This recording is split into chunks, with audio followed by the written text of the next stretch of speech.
Olá, pessoal! Prontos para mais uma aula de língua portuguesa? Ótimo! Então, para iniciar, como sempre, trouxe aqui a nossa reflexão. Essa mensagem que eu achei muito bonita e queria compartilhar com vocês. O segredo é saber aceitar e ser feliz com a vida que tem, sem nunca desistir de lutar pelos seus sonhos. Bonito, né? Então, o segredo realmente é esse, gente. É nós aceitarmos quem somos, aceitarmos a nossa vida e, a partir daí, lutar pelos nossos sonhos, tá? Então, fica essa dica linda aí para vocês. Espero que vocês reflitam sobre ela.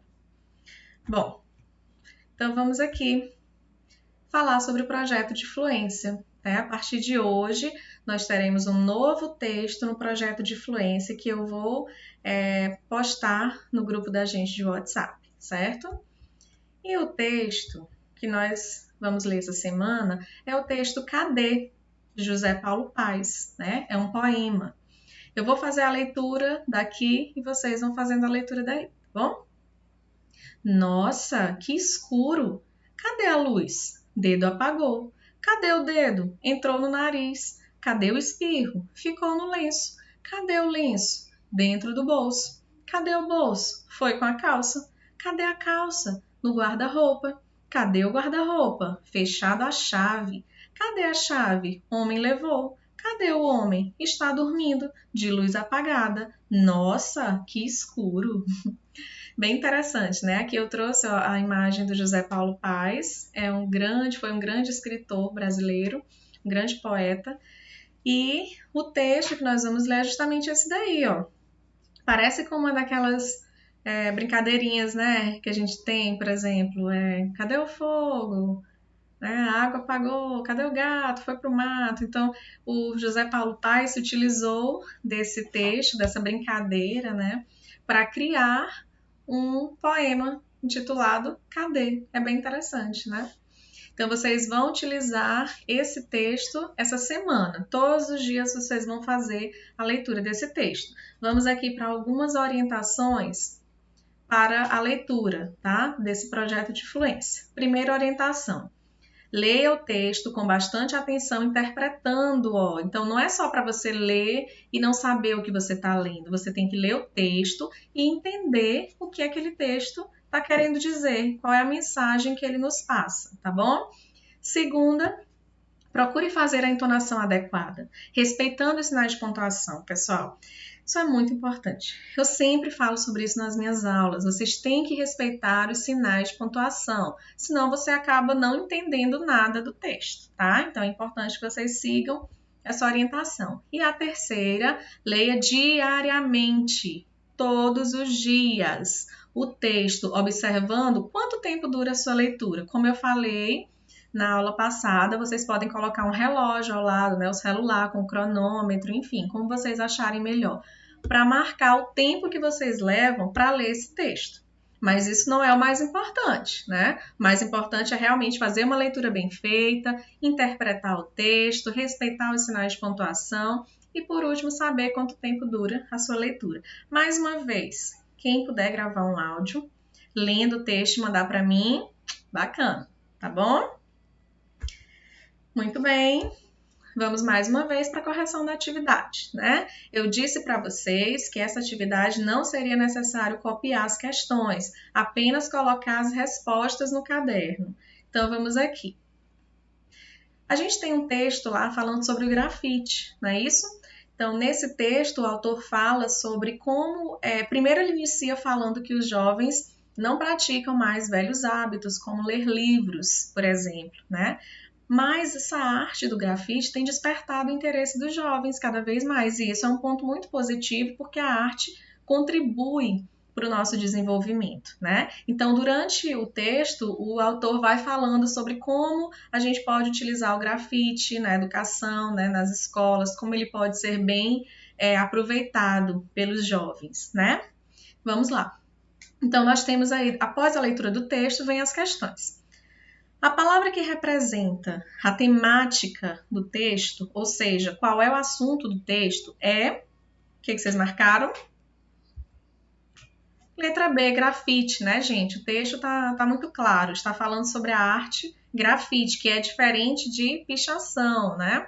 A pichação nada mais é do que sair riscando os muros da cidade, né? Isso é feio, né, gente? Não é legal. Já o grafite são artes, né? São desenhos maravilhosos que pessoas muito talentosas, grafiteiros, né, fazem. Pois bem, questão 14. A língua predominante no texto é qual? Nós temos aqui na letra A formal, letra B informal, letra C científica, letra D coloquial. Percebam que eu já posso eliminar duas. Eu posso eliminar aí a letra B e a letra D. Por quê, gente? Informal e coloquial é a mesma coisa. As duas querem dizer a mesma coisa, é aquele tipo de linguagem do dia a dia, mais descontraída, quando você está conversando com seus familiares, com seus amigos, não é isso? Então não poderia ter duas respostas iguais, então você já elimina. Científica, tem algum termo científico sendo utilizado? Também não, né, gente? Então o que é que sobra? Linguagem formal, né? Então letra A. É uma linguagem mais preocupada, mais rebuscada com as normas gramaticais, mais preocupada com as normas gramaticais. Questão 15. A finalidade do texto é, para que ele serve? Opinar sobre o grafite, descrever a arte urbana, informar sobre as artes visuais, ensinar como usar a tinta spray. Olha só, eu acho que uma dúvida seria entre a letra A e B, né? Opinar sobre o grafite, descrever sobre a arte urbana. Por quê? Está descrevendo sobre a arte urbana? Sim, mas é somente uma arte urbana, mas são todas as artes urbanas, melhor dizendo? Não, ele está sendo específico. Então, a letra B já seria eliminada por isso. Na letra A, ele diz que ele está opinando sobre o grafite. Em diversos momentos do texto, realmente, o autor dá a sua opinião sobre o grafite. Então, a correta é a letra A. 16ª. O trecho. A roda de improviso, consistindo em uma batalha de rimas, imagine que bacana, é um exemplo de quê? Fato, opinião, argumento ou questionamento. Ele está questionando alguma coisa? Está dizendo que não concorda, que isso não sei o que. Está questionando? Está dizendo que aquilo talvez não seja correto, não seja um fato? Não. Ele está utilizando algum argumento para defender alguma tese? Não. Isso daí fica mais para o artigo de opinião. Para o artigo de opinião, um argumento que você usa para comprovar algo que você quer defender. Opinião ou fato? Pessoal, quando eu digo isso aqui, ó, que bacana, eu estou claramente expressando a minha opinião sobre um assunto. Eu estou expressando o meu ponto de vista. Então, está muito claro que aqui o autor está dando a opinião dele sobre o grafite, certo? Então, aqui a letra é letra B, opinião. Vamos seguir. Questão 17. Qual a sua opinião em relação ao primeiro parágrafo do texto? Essa aqui, como o próprio nome diz, opinião, né? Cada um vai dar a sua resposta. Eu coloquei assim. O autor tem razão em dizer que velhos hábitos, como ler livros, tornou-se algo raro entre os jovens, o que é preocupante, uma vez que a leitura contribui bastante para o nosso desenvolvimento intelectual. Por outro lado, os jovens mantêm o interesse na arte do grafite, o que é muito importante, pois a arte sempre traz resultados positivos para o nosso crescimento. Então, aí é um exemplo, né, de opinião, é um exemplo que eu estou dando para explicar a opinião que a gente pode dar sobre um parágrafo do texto, mas claro que cada um vai ter a sua, tá certo? Próxima, 18ª. O termo destacado no trecho. Depois, eles se ligam não só no ato de grafitar. Refere-se aos... Quando você vai lá no texto, você percebe que antes desse trecho aí, eles estão falando sobre os jovens, né? Então, a palavra eles está se referindo aos jovens. Letra C. 19ª, o trecho. Transpor o universo criativo do grafite para o ambiente educacional proporciona aos alunos uma experiência única. Representa uma opinião de quem isso daí? Quem é que está dando essa opinião? Eu não posso dizer que é dos professores, do grafiteiro ou dos alunos. Por quê, gente? Porque Se fosse uma opinião de outra pessoa, estaria lá no texto, entre aspas, mas não está. Nesse caso, é uma opinião do autor do texto. Então, letra B, tá certo? Ok, vamos para a 20ª. A palavra tecnológico, agora análise linguística, quanto à sua sílaba tônica, é classificada como? Aí você vai aqui para aquela regrinha, né? Você vai ver qual é a posição que esta sílaba ocupa na palavra. Se você fizer a separação silábica, você vai encontrar o có na última posição, o gi na penúltima e o ló na antepenúltima. Quando a posição da sílaba tônica está na antepenúltima, eu digo que a palavra é o quê? Proparoxítona. Então, resposta correta, letra B. 21ª. Qual das palavras empregadas no texto é considerada paroxítona? Paroxítona é quando a posição da sílaba tônica é a penúltima, contando de trás para frente, da direita para a esquerda. Responsável, também, técnica, hábito. Qual dessas é paroxítona? Letra A, responsável. Por quê? Vem aqui, ó, o véu. Véu é uma sílaba, está na última posição. E o sa é a sílaba tônica, está na penúltima. Então, é uma paroxítona. Também é oxítona, porque está na última posição. Técnica é proparoxítona, porque está na antepenúltima. E hábito também é proparoxítona. Então, letra A. A palavra você, quanto à sua sílaba tônica, é classificada como? Resposta. Oxítona. Você. Sílaba tônica é o C. Está em que posição? Última, portanto, oxítona. Tá bom? Tudo certo? Ok. Bom, então agora nós temos um novo tema, mais um gênero textual do mundo universo jornalístico. Nós já estudamos a reportagem, o artigo de opinião e agora nós iremos estudar entrevista. Todos esses 3 gêneros textuais pertencem ao universo jornalístico, tá bom? Preparados? Vamos lá! Bom, eu trouxe aqui um esquema com as principais informações sobre esse gênero, tá bom? Então, eu coloquei aqui no meio bem destacado o gênero de hoje, gênero textual entrevista, e aqui nós temos algumas características desse gênero, tá bom? Nós temos aqui em cima textos informativos e ou opinativos, ou seja, durante uma entrevista, o objetivo do entrevistador, juntamente com o entrevistado, é informar sobre alguma coisa. Só que durante essa entrevista, ele pode também expor sua opinião, tanto um quanto o outro, tanto o entrevistador quanto o entrevistado. Por isso que nós dizemos que são textos informativos e também podem ser opinativos, porque ao mesmo tempo em que informa, também dá a sua opinião, certo?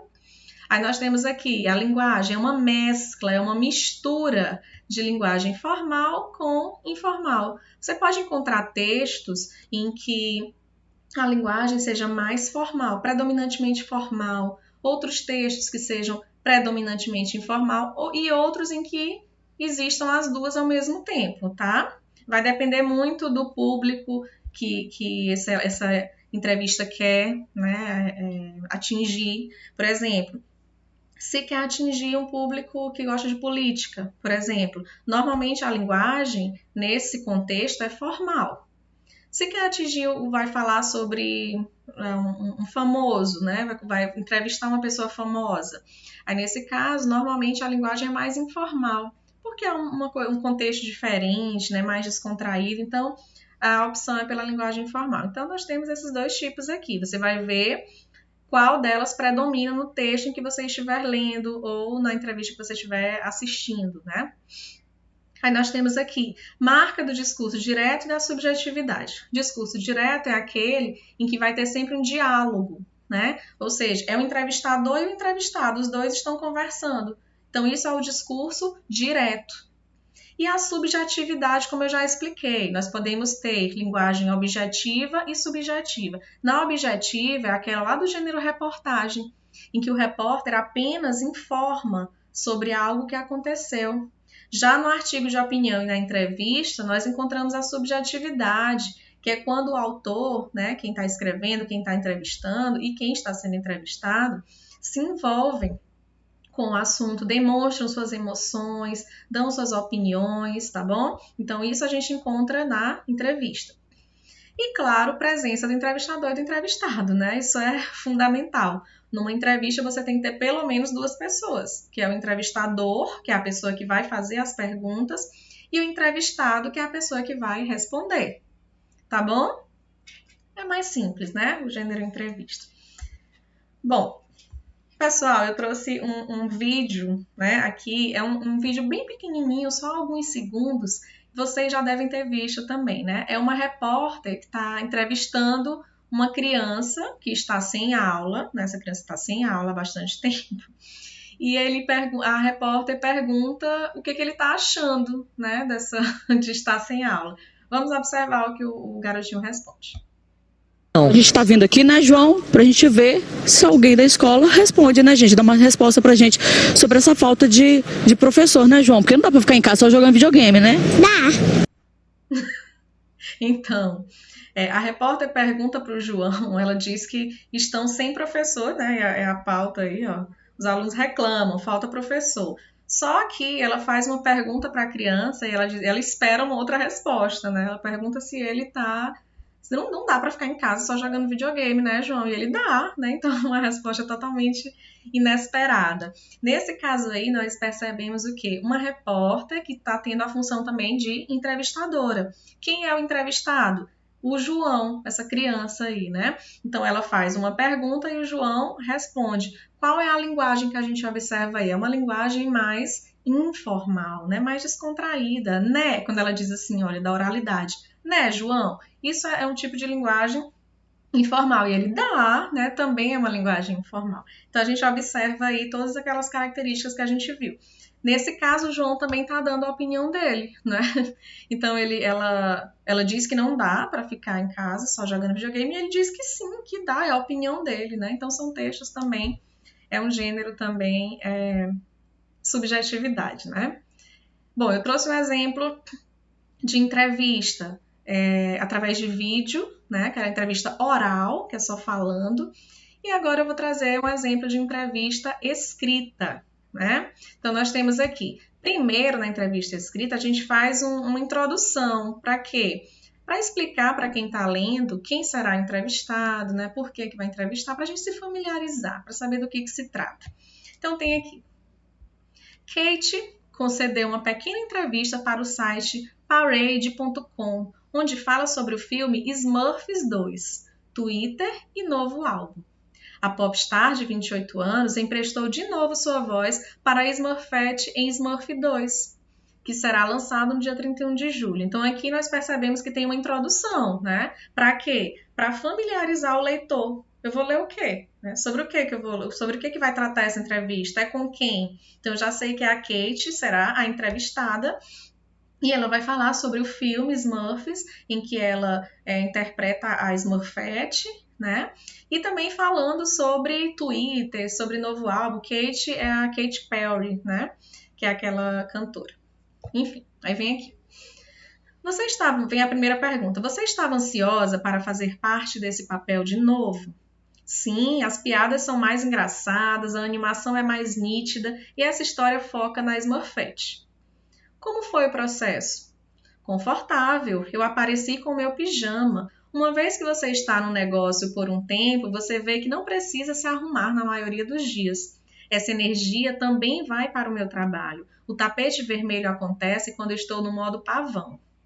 Você está trabalhando em um novo álbum? É difícil para mim fazer a voz da Smurfette e depois ir gravar, pois a voz dela é mais rouca do que a minha. Precisava dar uma parada. Comecei o meu álbum e ele está ficando fantástico.